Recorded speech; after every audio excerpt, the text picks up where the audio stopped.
throw down to second in time. The last two possessions. What a pass. What a pass. Nixon, and the runner comes home. They got her. Up top.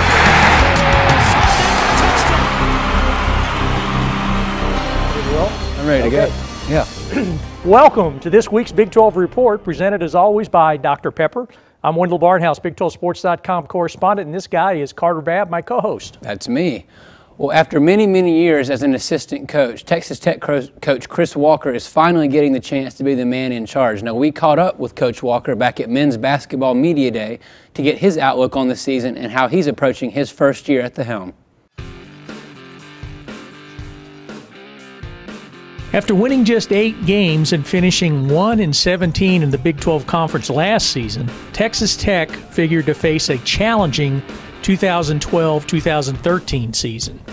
The degree of difficulty increased when Billy Gillispie left after just 1 season as coach, and just a week before practice started, Chris Walker was named the Red Raiders coach. You never know when you're going to get your opportunity. The chance that the question is, when you get that opportunity, are you ready for it, and are you prepared for it, and do you believe that you can do it? I've had the privilege of learning. Some people say, man, you've been a career assistant for 17 years. Had I not gone through that process, every coach has his own journey, you know what I'm saying, to get to whatever that destination is. And hopefully I never know what that destination is, because I'm every day, new knowledge, new everything. I'm continuously trying to grow as a man. He is a very confident young man, and I think what you'll get out of his team is a fight. And I think that's all the Texas Tech people can really expect. And then with that, he may surprise some people. Texas Tech has won 5 of its first 6 games in Walker's debut season. The Red Raiders are averaging 81 points a game and playing an up-tempo, trapping style. I mean, I like the competitiveness that we have in practice against each other. It's going to be like that in the game. And I know we're not ranked that high, but man, this basketball is just a game. Walker inherited a difficult situation, but from the day he was named Texas Tech's coach, he has emphasized the positives. I have no more on my plate than any other head coach coming into a season. Obviously, there were some circumstances that led to me having this job. I like his enthusiasm and his mindset.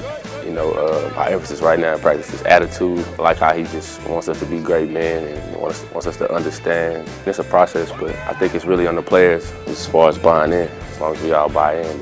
The first part of the business is really taking the focus off of myself and putting the focus on the program, the community, the administration, creating a culture of caring and laying a foundation of an attitude that's about being positive, being energetic, being enthusiastic. Texas Tech has 5 non-conference games remaining, including challenging home games against Alabama on December 19th and Arizona State on December 22nd.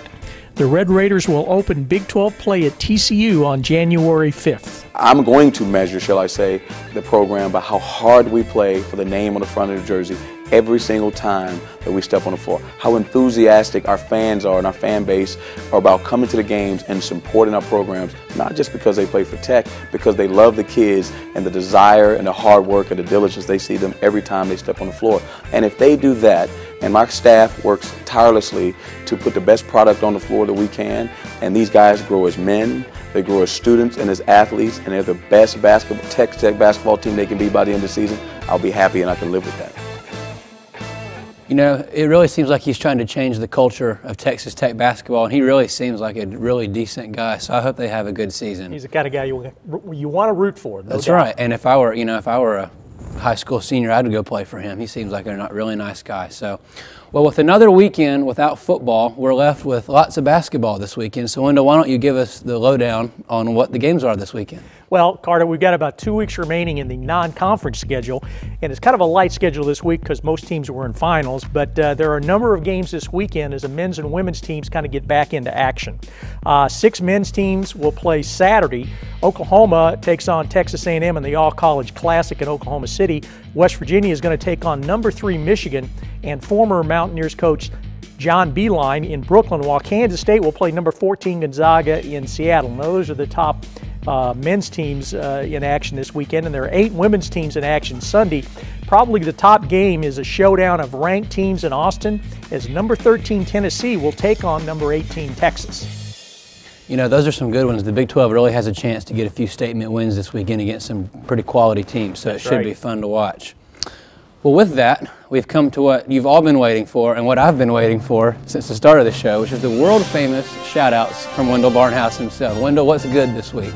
I hear that trumpet flourish, so it must be time for what everybody's been waiting for this week's shout-outs. Let's start with volleyball. Texas will face Michigan at 6 p.m. Thursday on ESPN2 in an NCAA Women's Final Four national semifinal. The Longhorns have made the Final Four in volleyball 8 times and 4 out of the last 5 seasons. Texas has a 27-4 record and has lost just 1 match in the last 2 months.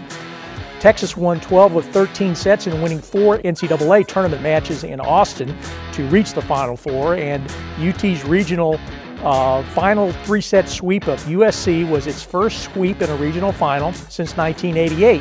That's the year the Longhorns won their only national championship. Now, the winners of Thursday's semifinals will meet Saturday for the national championship at 6 p.m. on ESPN2. Now, a few weeks ago, we showed you a story about Big 12 student athletes who have suffered and recovered from knee injuries. Now, one of those we interviewed was Oklahoma senior Whitney Hand, who came back from a torn ACL in her right knee, an injury she suffered in December of 2009. Well, last Thursday, Hand's season and career ended when she tore the ACL in her left knee. Hand is one of the most popular players and one of the best leaders in OU women's basketball history. Now, parents always tell their kids that life's not fair. Well, this is a perfect example.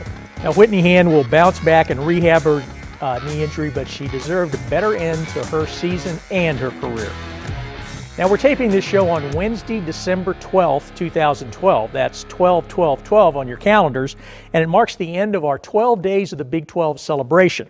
To mark the occasion, we're announcing the winner of the Big 12ing contest, and the winner of 4 tickets to a Big 12 affiliated bowl game is Ryan Jones of Stillwater, Oklahoma.